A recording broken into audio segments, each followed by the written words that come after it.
Having recently gone through and played Batman Arkham Asylum for the first time in a while, honestly, there are a lot of great things about this game, even by today's standards. There are a lot of amazing things that hold up about it, and today I wanted to talk about the things Batman Arkham Asylum did best. I did ask you guys your overall thoughts, and the general consensus was one specific thing, and I'm going to get into that, but I kind of want to explain why as well, because a lot of people will give their reasons, but they won't really have a.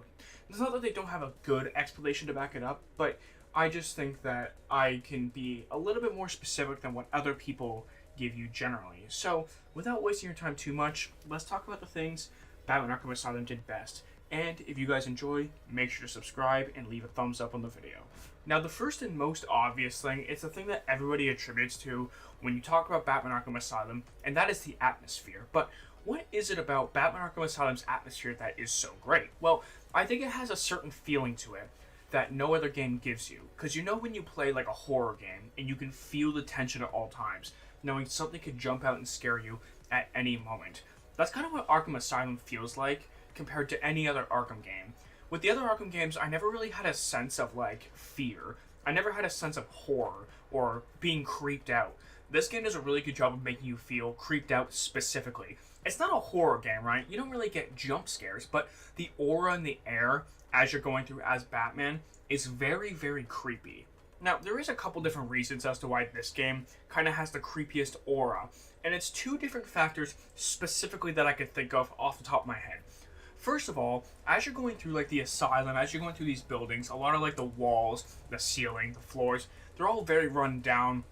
They all are not the greatest quality. It kind of gives you the feeling of, I'm very creeped out to be in here. You know, the lights will flicker on you sometimes. Nothing really seems to work properly. Nothing has been fixed or revamped in ages, it feels like. And it gives you that creepy haunted house feeling almost, just because of how old it is and because of how crappy everything just looks in the building. But not just that. Also, the actual asylum, like, you know, people who live there, the actually mentally ill people who jump out at you on a consistent basis, if you don't have your detective mode on, you can absolutely get jump scares from that. It can absolutely creep you out on all levels. As well as the overall claustrophobic nature of this game just doesn't really allow you to just go to a different part of Gotham if you so choose. No, you are stuck on this island with a bunch of, you know, insane, mentally ill people, as well as these super criminals, and you are not allowed to leave. Adds another complete different element of creepiness to this game. The next thing that this game did best, and it kind of ties into the whole claustrophobic thing that I was just mentioning, that is the utilization of a small map. Because nowadays you see these story, you know, single player driven games that have bigger maps. In a lot of people's minds, bigger means better. But that's not necessarily true. Bigger doesn't always mean better. Sometimes I actually find it to be more annoying to have to go from one side of the map to the complete opposite side of the map because of the time it takes. Now, Batman Arkham Origins is a bit of an exception to the rule because it does have fast travel, so fair enough. But, you know, let's use a game, for example, like GTA 5. Having to go, you know, from the very bottom of the map all the way up to the desert takes several minutes, and I find it to be extremely boring and extremely annoying to have to go all the way across the map just to, you know, get to the next point of the game and do the next mission. To me, I don't like it. And so the utilization of a small map in this game really does help because it doesn't take long to get from point A to point B. If you go from one building to the next, the longest it's going to take you is a minute to get over there. Whereas in the other Arkham games, sometimes you're spending 2, 3, 4 minutes just gliding over there. And the biggest issue that gets caused with spending so much time gliding over is the fact that it kind of just kills any sort of momentum that you have in the story. Because by the time that you spend 5 minutes gliding across a map, by the time that you've made it all the way across, it just kind of kills any sort of momentum you had going. And yeah, you could argue that people might want to enjoy the scenery. However, I would counter-argue that you don't really care as much about the story at that point because of how much time you've had to spend going across the map. So this game does a really good job of making it extremely quick and easy to get across so that I can keep immersed in the story, and so I feel like I'm actually going at a fast pace like Batman. The next thing I have here, it's something that's kind of interesting the more I think about it, and that is stealth section difficulty. And that is for a couple different reasons. The first thing being that Batman in this game doesn't have as many gadgets as he does in future titles, and Batman does not operate as smoothly in this game. Now, that could sound like a diss on paper, but what you could also argue is that it makes him more realistic to use overall in this game. Along with Batman not being as easy to use in this game and being quote unquote more realistic, also comes with very unpredictable AI. Now, this is kind of something that's a thing in all of the Batman Arkham games, but I find them to be the most unpredictable in Batman Arkham Asylum specifically. For some reason, I'm not sure what it is. I can't fully put my finger on it, but for some reason, I always feel like that they're on the verge of turning around and looking at you more than any other particular Batman Arkham game. Maybe that's just me, I don't know. But because what this game does is it forces me to think a lot more about my overall attacks compared to any other sort of Batman Arkham game, with maybe the exception of Batman Arkham Knight. But the only time that that particular game is harder is when you have the undetectable enemies. But generally speaking, I have to use my brain a lot more in this one due to Batman's limited capabilities compared to future titles, as well as unpredictable AI, as well as a lot of these rooms are a lot more claustrophobic and tight compared to the other games. Most of the other games have a lot more free space in terms of the stealth sections, but in this game, a lot of the spaces are a lot tighter, so it makes it a lot more tricky to plan out your attacks.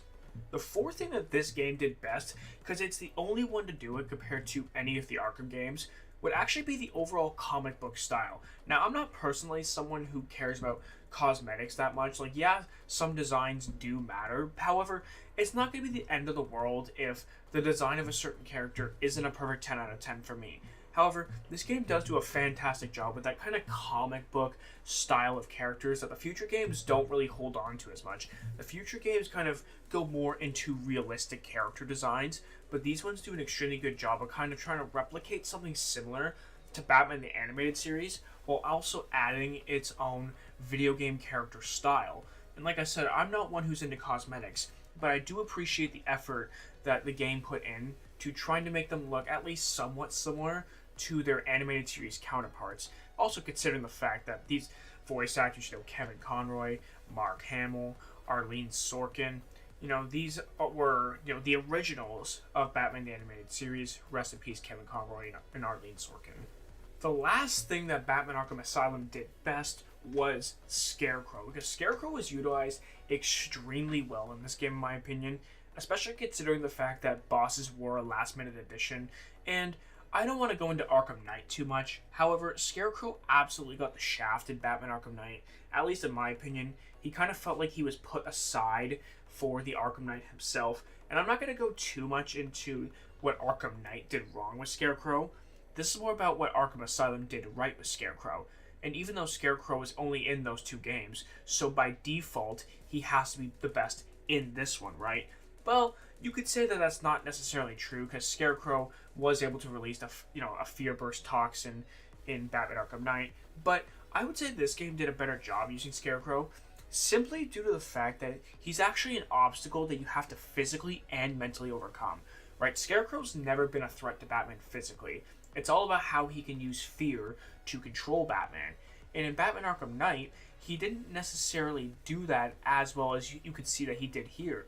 But as well as there is a physical element to this as well, to where we are able to eventually defeat Crane's, fear toxin, and we're able to get him out of there in the Killer Croc section. So, overall, I would say that this game did a better job of letting us take out Scarecrow, letting us defeat Scarecrow, whereas in Arkham Knight, we didn't really physically do anything to defeat him. It was more all mental. There wasn't really any, ability to actually stop him. Whereas in Arkham Asylum, I felt like, him getting fed to Killer Croc was enough for me to consider him being overall stopped.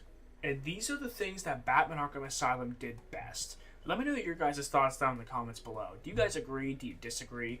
I'm sure there are some things I missed, but overall, I tried to pick the things that I believe that this game did better and was the most definitive answer in terms of what Batman Arkham Asylum did best. Because even though this game is not regarded as the best in the franchise by any means, it does have amazing qualities that we can all love and cherish to this very day.